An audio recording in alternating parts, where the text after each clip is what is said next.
time for crazy editorial number 2. So again, you wonder why Trump wins. You wonder why Republicans win even though they're really bad at everything.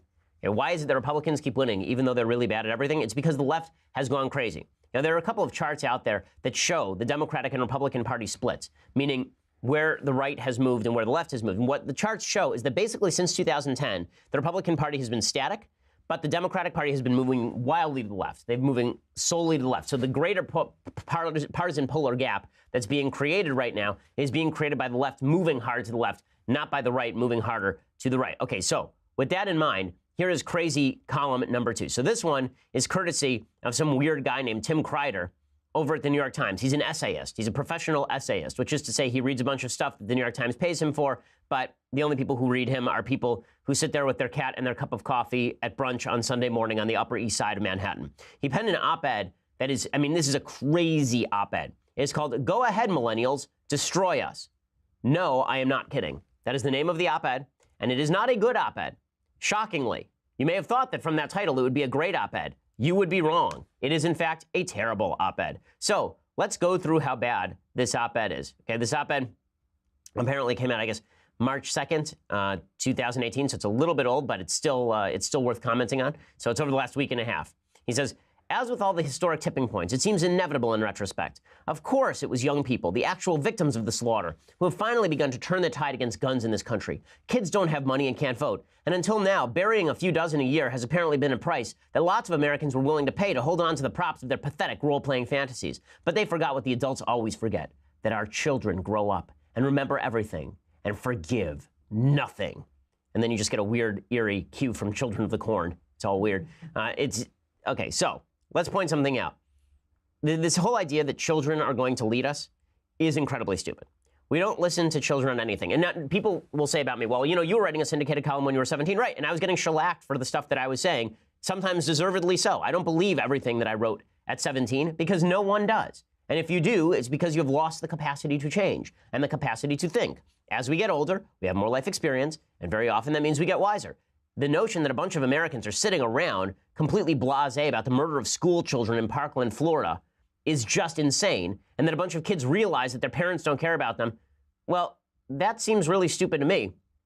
Anyway, Kreider writes, "Those kids have suddenly understood how little their lives were ever worth to the people in power, and they'll soon begin to realize how efficient and endless are the mechanisms of governance intended to deflect their appeals, exhaust their energy, deplete their passion, and defeat them. But anyone who has ever tried to argue with adolescents knows that in the end, they'll have 1,000 times more energy for that fight than you, and a bottomless reservoir of moral rage that you burned out long ago." So Tim Kreider's basically the hippie homeless guy who hangs out outside the store and gives kids money to buy him beer. And then all the kids think, oh, that guy's cool because he also gave me a beer. Right? He bought, and I got him a six-pack inside. And then sorry, it's the reverse. He's the creepy homeless guy the kids give money to buy beers. And then he brings out the six-pack and he gives the six-pack to the kids. Right? That's who this guy is. Right? I smoke doobies with the kids, and then I'm the uncle at the barbecue, and I give the kids beer, and then I pat their back while they vomit into the bushes, and later their mom and dad say, "Stay away from Uncle Jim." Right? That's who this guy Tim Kreider is. Because this is ridiculous. That sentence again. Have you ever tried to argue with adolescents? They have 1,000 times more energy for the fight than you and a bottomless reservoir of moral rage. Yeah, usually they're arguing in favor of having drugs and of taking drugs and having random sex with people and playing Xbox instead of doing their homework. That's usually what teenagers are arguing in favor of. But we're supposed to care about their bottomless reservoir of moral rage? Honest to God, if 16-year-olds ran the world would be even worse than it is right now. Okay, so I'm going to talk a little bit more about this column because it gets even more insane than that in just a second. First, well, actually, let's just keep going with that. Okay, fine. So here is, so he continues. "Like most people in middle age, I regard young people with suspicion. The young, and the young at mind, tend to be uncompromising absolutists. They haven't yet faced life's heartless compromises and forfeitures, its countless trials by boredom and ethical Kobayashi Marus, or glumly watched themselves do everything they ever disapproved of. I am creeped out by the increasing dogmatism and intolerance of millennials on the left. I felt a generational divide open up under me last year when everyone under 40 seemed to agree that Dana Schutz's painting of Emmett Till in his coffin should be removed from the Whitney Biennial. When I was young, it seemed the natural order of things that conservatives were the prudes and scolds who wanted books banned and exhibitions closed, while we liberals got to be the gadflies and iconoclasts. I know that whenever you disapprove of young people, you're in the wrong, because you're going to die and they'll get to write history, but I just can't help noticing that the liberal side isn't much fun to be on anymore. Yet." Right? So he acknowledges that people on the left, a lot of folks on the left, are not particularly tolerant, but then he continues, Yet this uprising of the young against the ossified, monolithic power of the NRA has reminded me that the flaws of youth, its ignorance, naivete, and passionate Manichaean idealism are also its strengths. Okay, so the fact that kids are dumb and Manichaean, that they see things in black and white, that's a strength, you see. Young people have only just learned that the world is an unfair hierarchy of cruelty and greed, and it still shocks and outrages them. They don't understand how vast and intractable the forces that have shaped this world really are, and still think they can change it. Revolutions have always been driven by the young. That's true, and most revolutions end in chaos and bloody murder. Most revolutions driven by young people end in absolute chaos, bloody murder, sometimes the murder of hundreds of millions of people in the case of communist revolutions. In the case of the French Revolution, they end with the guillotine. They always eat the old fogies who think that they're egging on the young. And Robespierre ends up on the guillotine just the same as the anti-Jacobins who ended up on the guillotine because of Robespierre. The revolutions that have done pretty well in human history tend not to be led by people who are 17. And there is a disproportionate support for the Nazi Party among the young. The revolutions that tend to do pretty well, I'm talking here particularly about the American Revolution, are led by middle-aged people. The average age of the Declaration of Independence signees, or signers rather, was 44. That was the average age of the people signing the Declaration of Independence. There were about a dozen people who signed who were under the age of 35, but life expectancy in those days was also a lot lower, which is why the presidential age of limitation is at 35, because the idea was that you were a mature human being by 35. Even a 17-year-old in 1776 was probably the equivalent of a 25-year-old today in terms of maturity and responsibility. But this guy, Tim Kreider at the New York Times, he says, ever since Columbine, almost 20 years ago, I've absorbed the news of more mass shootings than I can count with an ulcerating rage that gradually scabbed over into a deadening cynicism. To those of us who have lived with the certain grim realities our whole adult lives, the widening moat between the rich and the rest of us, the sclerotic influence of money on politics, the NRA's unassailable coalition of greed and fear, they seem like facts of life, as unalterable as death itself. Now, do you get the feeling that Tim Kreider has an agenda here? He might have an agenda, and he only likes young people who agree with that agenda. So, as I mentioned, there are a bunch of young students who actually don't agree with that agenda. In fact, by polls, young people tend to be more in favor of gun rights than older people. Young people, people who are below the age of 25, tend to be more in favor of concealed carry than older people. But my favorite thing here is he gets to the end of this ridiculous essay, and he starts basically lobbying for the young people to listen to him and then to build a statue of him, Tim Kreider of the New York Times. He says, the students of Parkland are like veterans coming home from the bloody front of the NRA's de facto war on children. Again, I'm getting very, very sick of the notion that everybody who is in favor of gun rights is responsible for Parkland. It's like right after JFK's assassination when the entire left decided that it was a bunch of Southern Republican rednecks who had shot JFK even though he was a communist.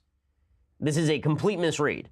Okay, we now have news that the Parkland shooter was reporting to the authorities. He was reporting to his teachers that he was having dreams of shooting his fellow students and walking around dipped in their blood. And the schools knew about it, and they did nothing about it.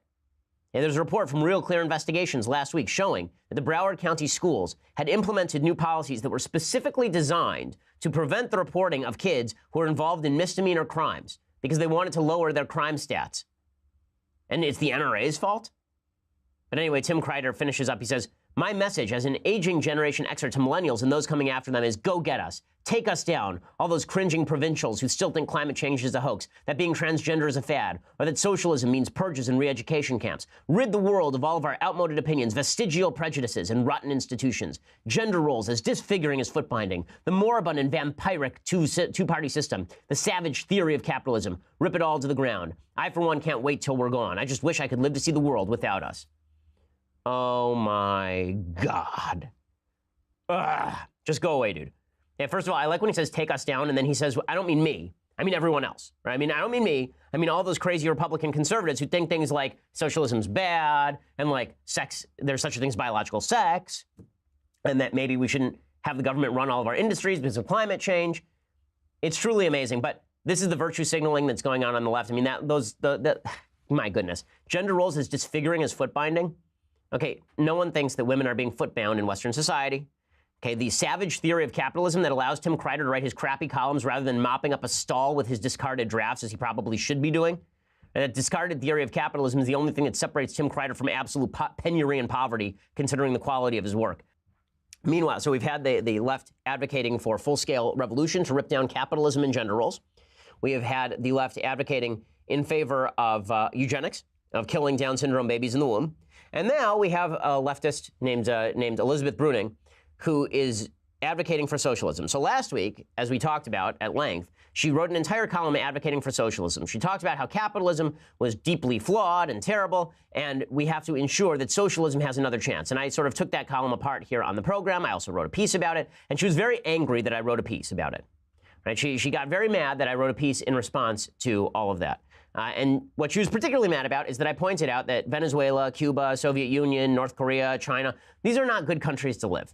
These are terrible places, and that socialism has a pretty long and bloody history. And I also pointed out, she didn't like this particularly, that a lot of the Nordic countries, a lot of the Scandinavian countries, all the supposed socialist paradises are in fact largely either mercantilist, meaning state-sponsored capitalism, or fully capitalist systems with heavy redistributionism. If you're a socialist society, that is basically two things. That is full state ownership of the distribution of resources, and which means full state ownership of the means of production. Those are the two general principles of socialism, that the state owns the distribution of resources, and also that the state